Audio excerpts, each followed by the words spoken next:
All right, welcome back to another video. Today we will be reviewing Chasing Atlanta, episode 10 of season 5. Okay, I think it's called "I'm Gonna Save My Marriage." I'm going to save my marriage. Interesting name. So let's begin. Scene 1.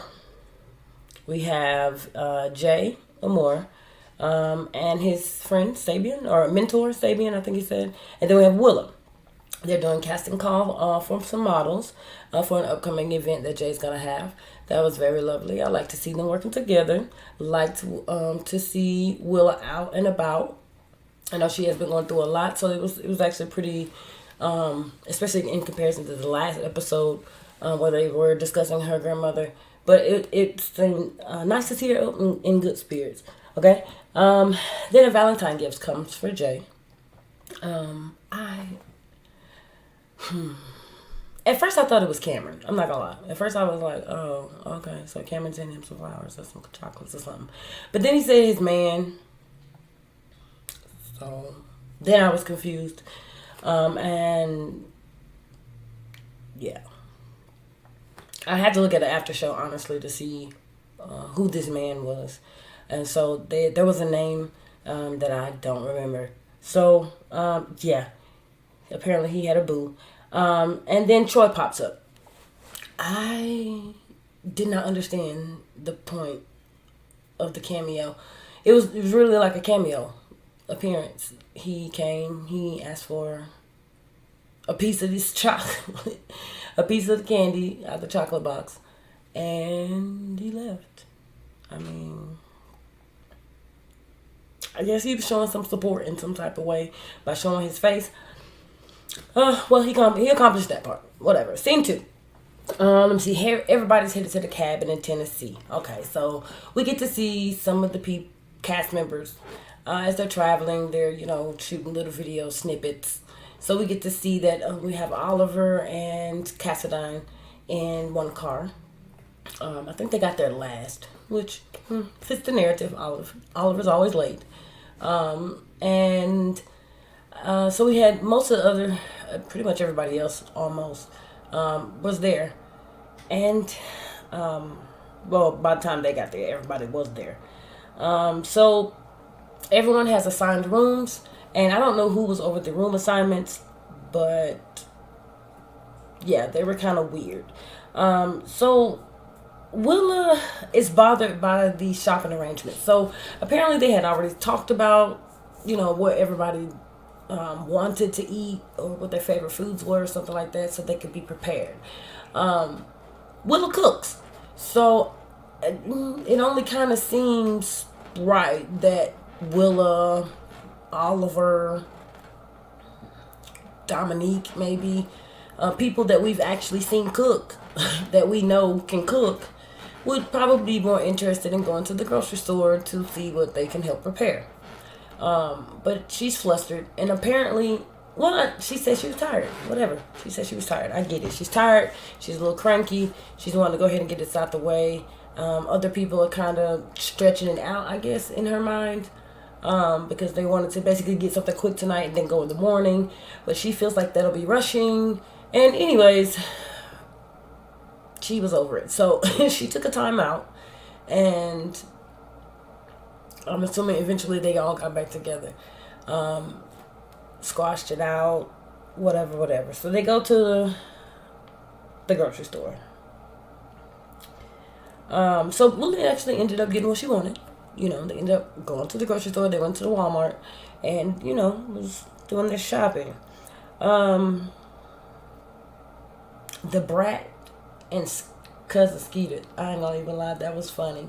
Willa, that was funny. I'm not gonna lie. You had me. That was shady. You had me laughing on that one, though. Cousin Skeeter, wow. Okay. And the thinking cap comment. Now, I know it was a generalized, statement, and I ain't gonna lie, for a second I did defend her because I was like, well, she didn't specifically say who didn't have a thinking cap, but she just said somebody who brought a thinking cap. So I don't know. I guess it was a thing for Willow. I think it was because they had already discussed some stuff and made plans. And then maybe when Oliver got there, he was kind of throwing out some plans and stuff. And it was kind of, I guess, in her mind, messing it up and going in the opposite direction of what they had already discussed. So I guess that's what she was so flustered about. Anyways, they go to the grocery store. Everybody outside of Willow and I think maybe Drew Friday starts talking about it. They start gossiping about it. Whatever. It is what it is. I don't know.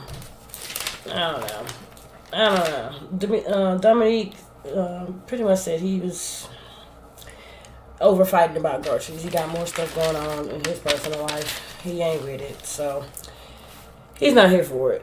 Whatever. Alright. So, like I said, everybody was talking about Willa tripping. But Troy did go to bat for her.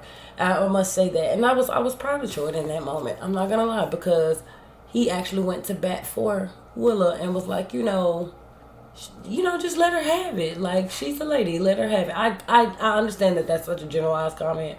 But I got it. Because if Lauren England was there and she wanted to cook, because she cooks, you would just let her have it. So just let Willa have it. So I get it. So I was, anyways, much respect to Troy for going to bat for Willa. And he was saying that he just wants to be respected. Now, I don't know. Maybe that's something that there's got to be more to that than what we were actually able to see for me to deduce as why she feels disrespected. I'm hoping it's not just over that one conversation. So I would love to hear more about that. All right. So Willa and Oliver squashed their beef, somewhat, I guess. Oliver tried to pull Cassadine into it, but Cassadine was like, "Nah, bro, I'm not in. You're not gonna put me in it. I ain't taking the bait." Anyway, so the next morning, we got Rico and Neek. They cooked breakfast. So Neek cooked breakfast, and then they went out to the porch so they could talk or whatever, have their little one-on-one. And Neek pretty much brings up the night before, of course. And they talk about getting some personal time to relax and release. They just kind of wanted to go off, I think, kind of off on their own. Each one of them, not together. But Rico was kind of feeling like he wanted to go off on his own and just kind of do his own thing for a second. And then so did Neek. But I could have sworn that Rico was the one that said that everything as far as time was booked up and there wasn't going to be no room for extra nothing. So how is it that you now come in with an extra something? Anyways, I don't know.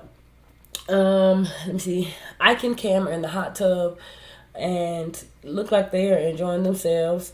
Cassadine did a little wake and bake, so he came out there with them. Let me see. Drew wakes up and Cassadine is pretty annoyed. I mean, pretty much. As soon as he comes out, he calls him Jiminy Cricket, y'all. And if I could have gotten a still shot of how he was sitting with his legs like all... The Jiminy Cricket, oh my gosh, it did seem a little cricketish. It did, so I had to laugh on that one. But yeah, so Cassadine's triggered. He's annoyed. And so Drew wants to set up a talk for Cassadine and Neek, basically. And he also apologizes, which I thought was big of him as well, for his part. And they hug it out. But I mean, they're like family anyway, because he called him niece and he called him TT, so... They're gonna whatever. All right. Well, the next thing comes in. Everybody got on a wig. That's funny. Those wigs were hilarious. Some of you guys use brushes. Most of you did not, and I get it. You didn't care. But some of you guys were really into the whole wig thing. I noticed that every time you guys do an event with wigs. Some people really get attached to those wigs, but it's funny to watch. All right. So they sit down to eat. And then here go Ike wanting to clear the air with Willow. I ain't gonna lie. I was trying to pay attention, but somebody kept hitting a plate. I mean, banging a plate with their fork. I don't know who it was, but the microphone was definitely picking it up. And I'm not gonna lie to you, it annoyed me so much. I was waiting on it to stop. I couldn't even really concentrate on what they were saying. I'm not even gonna lie to you. But it seems like they was trying to work it out. I can tell you that much. It seemed like they tried to work it out. That I couldn't do it. I'm not even gonna lie to you. The banging on the plate, it wore me out. I'm not gonna lie. But you know, seemed like they doing better in a better space. Now Kendra says Drew tried her at Oliver's event by confronting her about basically not showing up for stuff.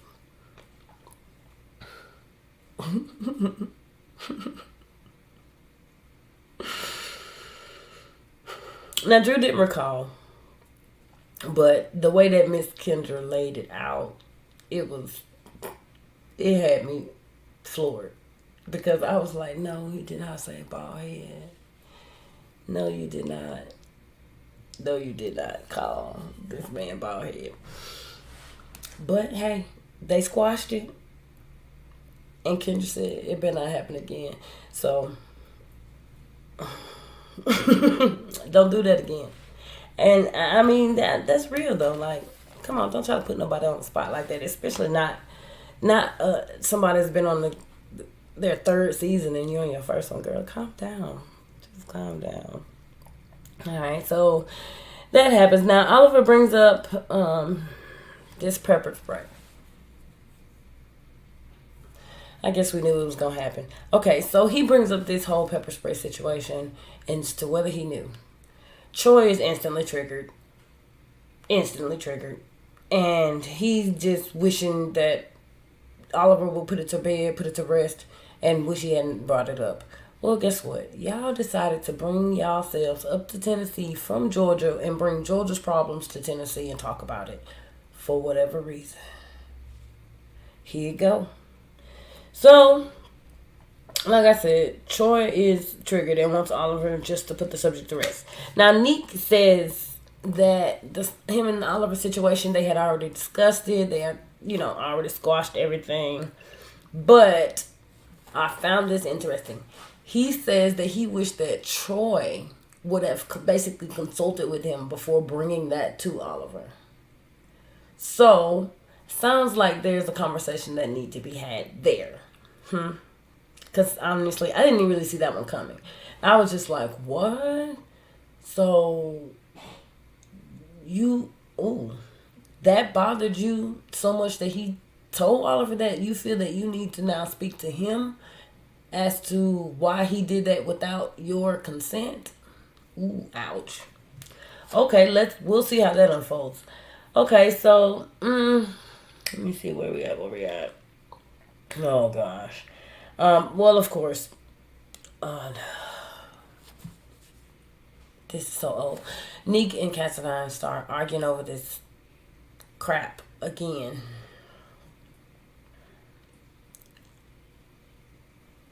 I'm over it. I'm over it.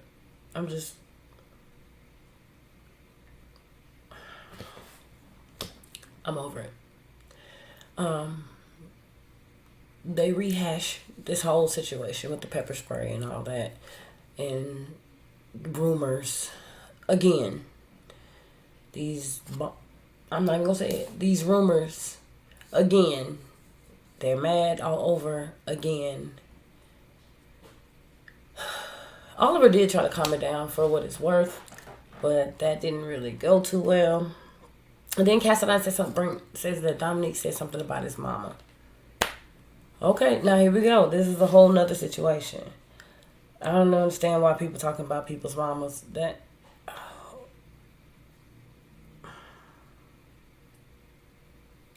Anyways, it all boils down to Cassadine. He tries to apologize, or he wants to apologize, but Nick is not here for it. Period. Point blank. He's not rendering any apologies whatsoever to anyone. And honestly, I don't agree with Ike. Dominique, is it really that serious? Like, is it really worth it? Because you are going through something in your personal life, clearly. Clearly, you are going to see a therapist. You're talking with the therapist. You're speaking with a therapist. And I know that they stress the importance of forgiveness. If anything else, I'm sure you've watched a lot of Imani Van Zant. And she talks about the same thing. Forgiveness. Not for them, but for you. It's for you. So I hope that he finds it in his heart to forgive him, but we won't find that out till the next episode because, yeah, that's the end of the episode. So next time, it looks like Jay and Cam's going to finally have their little shootout.